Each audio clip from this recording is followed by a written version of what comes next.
ఎవరైతే పింఛన్లు అందుకోలేనటువంటి వృద్ధులు కానీ వికలాంగులు కానీ ఉంటారో వారందరికీ డైరెక్ట్గా ఇంటి వద్దకే వచ్చి వారికి పింఛన్లు ఇచ్చినటువంటి వ్యవస్థ వాలంటీర్ వ్యవస్థ. అయితే అనేక ఆరోపణలు ఎదుర్కొన్న వ్యవస్థ కూడా వాలంటీర్ల వ్యవస్థనే.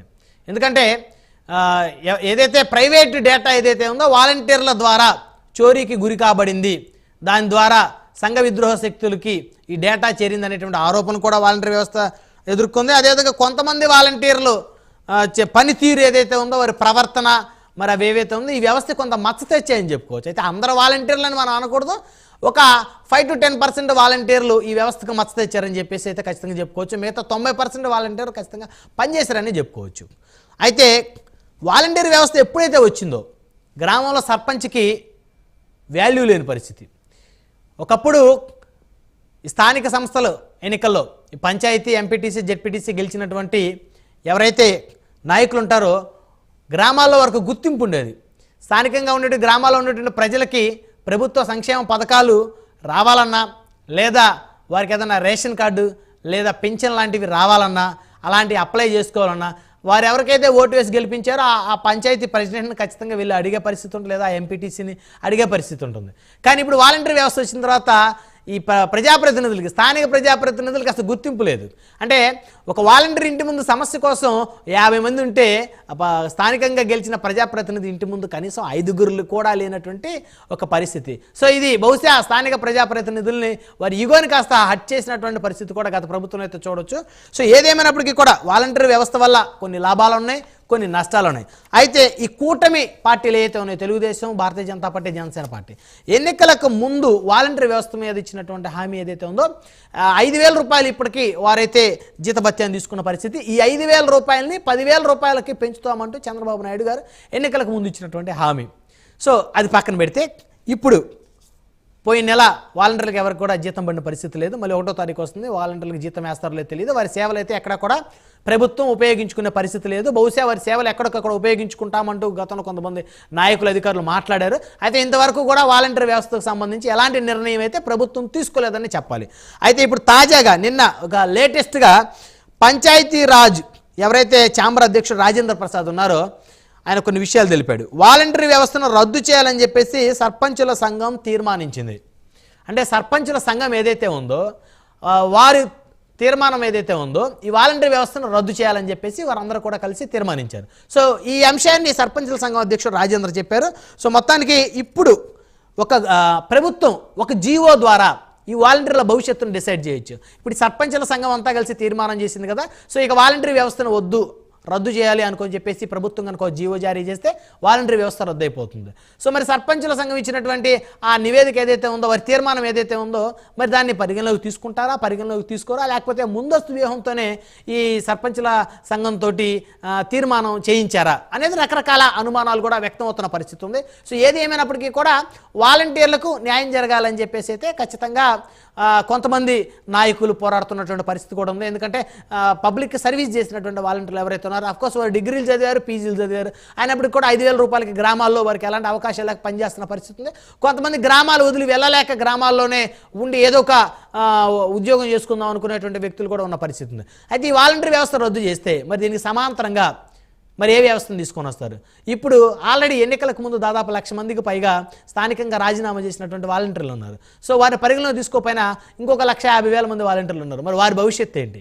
సో మరి వారికి అవకాశం కల్పిస్తారా, లేకపోతే మరి ఏదన్నా శాఖల్లో వారిని కేటాయించేటువంటి పరిస్థితి ఉంటుందా అనేటువంటి అంశాలు చర్చిద్దాం. మొత్తానికి ఏదేమైనప్పటికీ కూడా వాలంటీర్ వ్యవస్థ రద్దు కాబోతుందా అనే అంశం చర్చిద్దాం. ఇదే వాళ్ళ హాట్ టాపిక్. ఆ టాపిక్లో మనతో పాల్గొనడం కోసం బత్తుల రాము గారు తెలుగుదేశం పార్టీ సీనియర్ నాయకులు, గతంలో రాజోల నుంచి ఎమ్మెల్యేగా పోటీ చేశారు. ప్రస్తుతం వారు మనతోటి జూమ్ కాల్ అందుబాటులో ఉన్నారు. అదేవిధంగా దాసరి కిరణ్ గారు జనసేన పార్టీ రాష్ట్ర అధికార ప్రతినిధి మనతో జూమ్ కాల్ అందుబాటులో ఉన్నారు. అదేవిధంగా చిన్నపరెడ్డి గారు వైఎస్ఆర్ కాంగ్రెస్ పార్టీ నాయకులు మనతోటి జూమ్ కాల్ అందుబాటులో ఉన్నారు. రైట్, చిన్నపరెడ్డి గారితో మాట్లాడడం ముందు వైసీపీ నాయకులు. చిన్నపరెడ్డి గారు గుడ్ మార్నింగ్ అండి. Sir good morning sir. Panel సభ్యులకు, వీక్షకులందరూ కూడా శుభాభివందనం సార్. సో వాలంటీర్ వ్యవస్థ మీ నాయకుడి మానస పుత్రికగా పేరు పొందినటువంటి వ్యవస్థ, జగనన్న సైన్యం ఈ వాలంటీర్లు అనే రీతిలో గతంలో ఎస్టాబ్లిష్ అయినటువంటి వ్యవస్థ.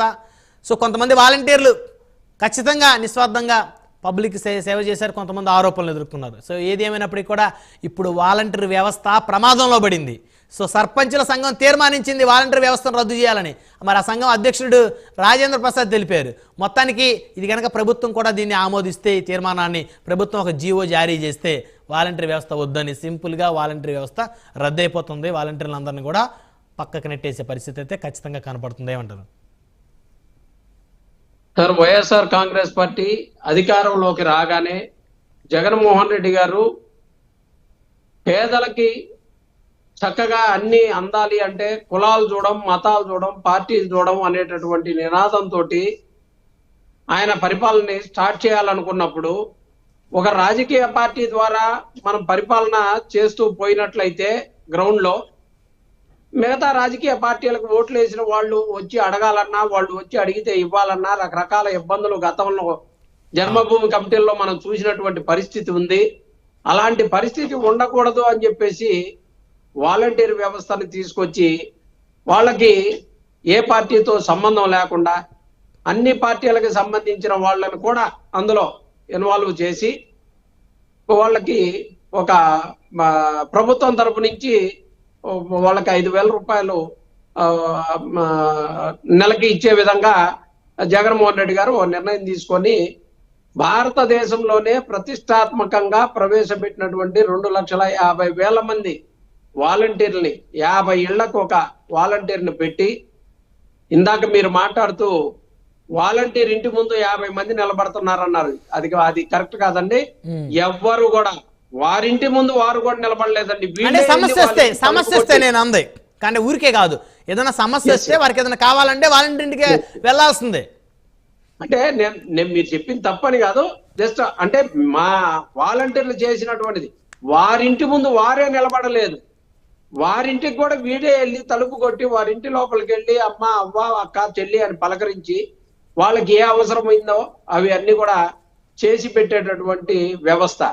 సార్, భారతదేశమే కాదు ప్రపంచం మొత్తం కూడా వణికిపోయినటువంటి కరోనా సందర్భంలో వాలంటీర్లు సైనికుల్లాగా భారతదేశానికి సైనికులు ఎలా పనిచేశారో ఆంధ్ర రాష్ట్రానికి ఈ వాలంటీర్స్ సైనికుల్లాగా పనిచేసి వాళ్ళ సావును కూడా లెక్క చేయకుండా గ్రౌండ్ లోకి వెళ్ళిపోయి ఎప్పటికప్పుడు వాళ్ళకి టెస్టులు చేస్తూ వాళ్ళకి వాటి గురించి అవగాహన కల్పిస్తూ వాళ్ళకి ఫుడ్ ఇస్తూ వాళ్ళకి మాస్కులు ఇస్తూ వాళ్ళల్లో మమేకమై తిరిగారే కానీ ఎక్కడా వాళ్ళు దాచుకోలేదండి. అలాంటి వాలంటీర్ వ్యవస్థ మీద మీరు అన్నట్టుగా కొన్ని అపోహలు సృష్టించారు. వాళ్ళ డేటా తస్కరించారని 30,000 మంది వాళ్ళ డేటా వల్ల కిడ్నాప్ గురయ్యారని, లేకపోతే సరిహద్దులు దాటారని చెప్పేసి ప్రముఖ నాయకులు చెప్పినటువంటి పరిస్థితి. ఈ రోజు ఆ నాయకులే ప్రభుత్వాన్ని ఏళ్తా ఉన్నారు. వారు ఆ 30,000 మందిని తీసుకురావాలని చెప్పేసి మా డిమాండ్ ఆల్రెడీ ఉంది. అలాగే వాలంటీర్లు ఎక్కడా కూడా సార్ భారతదేశం మొత్తంలో చూసినా కానీ ప్రతి ఒక్కరు కూడా ఇలాంటి వ్యవస్థని ఏర్పాటు చేసుకోవాలి అని చెప్పేసి ఎన్నో రాష్ట్రాలు మన ముఖ్యమంత్రి కార్యాలయాన్ని అడిగి తెలుసుకున్నటువంటి సందర్భాన్ని కూడా మనం చూసినటువంటి అంత గొప్ప వాలంటీర్ వ్యవస్థని ఈ రోజు వెన్నుపోటు పొడవటానికి రంగం సిద్ధమైందా అనిపించేటటువంటి పరిస్థితి కనపడతా ఉంది. ఈ రోజు ఈ పంచాయతీ ప్రెసిడెంట్ల సంఘానికి అధ్యక్షుడు ఎవరండి? రాజేంద్ర ప్రసాద్ గారు, తెలుగుదేశం నాయకుడు. ఆయన తెలుగుదేశం ఎమ్మెల్సీ కావాలని వారి ద్వారా ఈ రాజ్యాంగ ఈ పంచాయతీకి సంబంధించినటువంటి తీర్మానాన్ని చేపించి తద్వారా పంచాయతీ వాళ్ళందరూ కూడా ప్రెసిడెంట్లందరూ కూడా వద్దంటున్నారు.